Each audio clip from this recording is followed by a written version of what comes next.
ईमानदारी की कहानी। ईमानदारी की कहानी। ईमानदारी ही सबसे बड़ा धन है।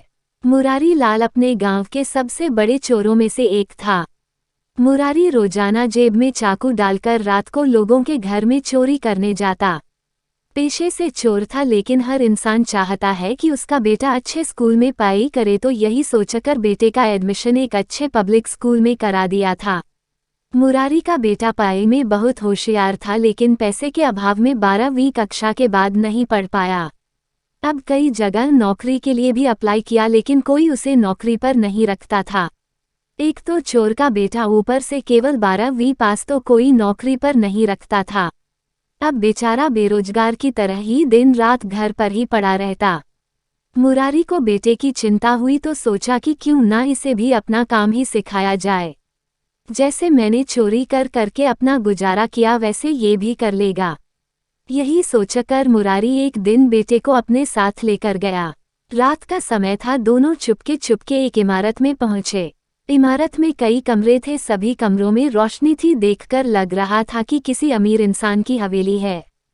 मुरारी अपने बेटे से बोला, आज हम इस हवेली में चोरी करेंगे। मैंने यहाँ पहले भी कई बार चोरी की है और खूब माल भी मिलता है यहाँ। लेकिन बेटा लगातार हवेली के आगे लगी लाइट को ही देखे जा रहा था। मुरारी बोला, अब देर ना करो, जल्दी अंदर चलो, नहीं तो कोई देख लेगा।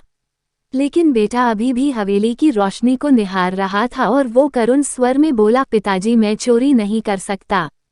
मुरारी, तेरा दिमाग खराब है, जल्दी अंदर चल।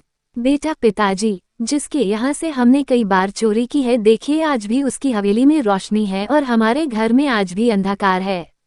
मेहनत और ईमानदारी की कमाई से उनका घर आज भी रोशन है और हमारे घर में पहले भी अंधकार था और आज भी। मैं भी ईमानदारी और मेहनत से कमाई करूंगा और उस कमाई के दीपक से मेरे घर में भी रोशनी होगी। मुझे ये जीवन में अंधकार भर देने वाला काम नहीं करना। मुरारी की आंखों से आंसू निकल रहे थे। उसके बेटे की पढ़ाई आज सार्थक होती दिख रही थी।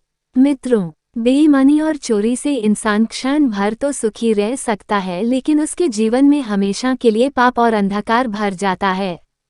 हमेशा अपने काम को मेहनत और ईमानदारी से करें।